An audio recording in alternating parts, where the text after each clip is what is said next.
Je suis invité ici, puisque je suis un des discutants des tables rondes de l'après-midi.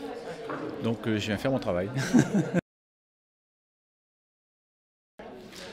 Oui, enfin, c'est des choses qui sont vraiment en jeu dans toutes ces pratiques de la concertation, que je fréquente ici ou là dans mes propres activités. Moi, ce qui me frappe d'une certaine manière aujourd'hui, c'est les problématiques liées aux idéologies, c'est-à-dire et l'absence de leur convocation. C'est-à-dire que c'est au fond qu'est-ce qui anime dans le champ public et politique, qu'est-ce qui anime les pratiques de concertation et quels sont les intérêts en jeu qui se confrontent, quels sont les conflits à l'œuvre dans lesquels la concertation est prise. Et ce que j'entends ce matin qui me confirme que voilà, on ne peut pas faire l'économie de la complexité de tout ça. Ce ne sont pas les métiers, pour moi, ce ne sont pas des métiers comme les autres. Si tant est que cette phrase ait un sens, parce que je ne sais pas ce que c'est qu'un métier qui serait, peut-être encore, je n'ai pas en tête de métier sans être péjoratif, de métier qui serait aussi, où il n'y aurait pas des tensions. Donc je pense que loin d'essayer de nier ces tensions, je crois qu'il va falloir les mettre au travail. Et j'ai l'impression, pour ce que j'ai entendu ce matin, que c'est ça qui est fait ici.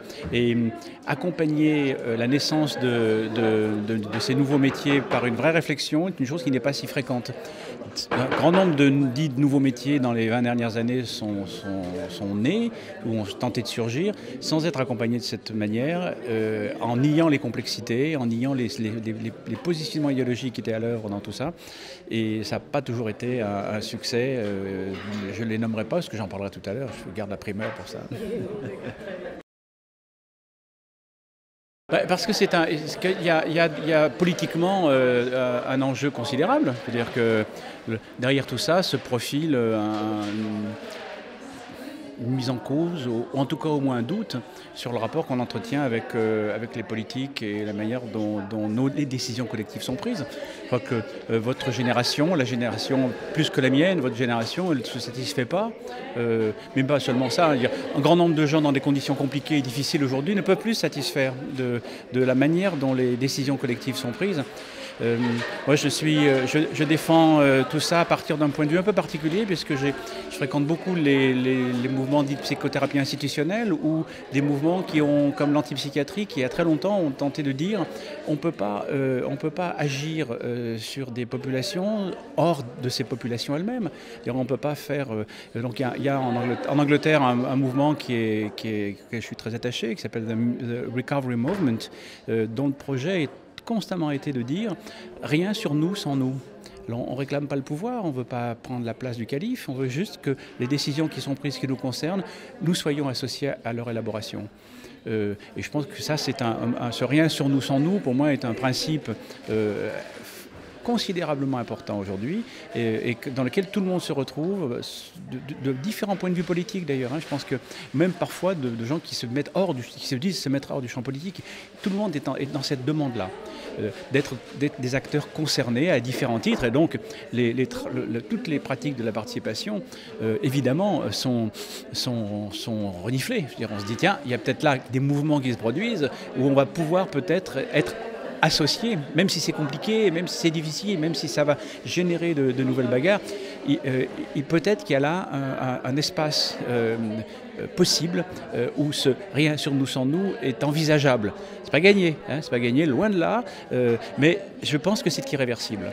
C'est-à-dire que de quelle société on va accoucher à partir de ça, je n'en sais absolument rien, mais je ne pense pas qu'on puisse faire machine arrière.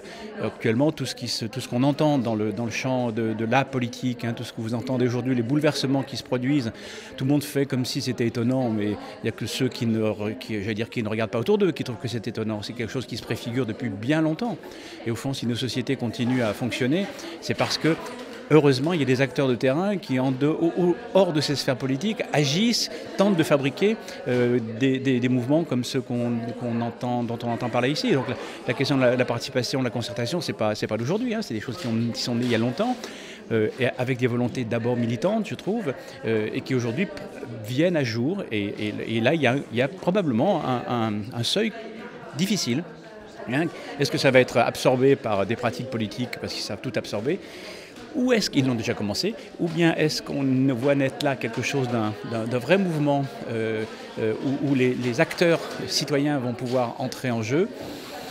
Voilà. Alors suivant on est un vieux pessimiste, on se dit bon, tout ça va être bouffé, ou bien on peut penser que grâce à l'impulsion d'une jeunesse qui ne saura pas se satisfaire de tout ça, les choses vont avancer.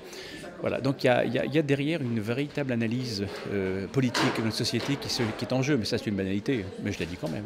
Affaire à suivre. Absolument affaire à suivre.